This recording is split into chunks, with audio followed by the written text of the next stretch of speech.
Hi, and welcome to 3dmotive.com. My name is Stephen Jewells, and I'm a senior 3D artist. In this final volume of the Introduction to ZBrush series, we're going to continue working on our separate Z tools. One of them will be a tentacle. It'll be from some creature. We'll look to go ahead and do some detail on that, and then posing it using the transpose tool.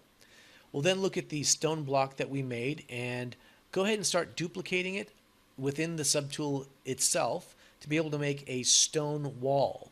We'll then import that stone wall into our final scene, what will be our final scene. It's just a creepy mausoleum.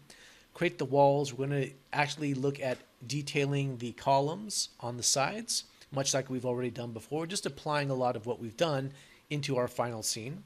We're going to import the tentacle, make a copy of it, pose it around, take a look at it. We'll even actually adjust the view of our screen so we get something that has a little more angular, a little more oomph to it. We'll do a little more final detailing on the roof, and then we want to do a few touches on the tentacles to make them look good, and we should be good. All right, let's get started.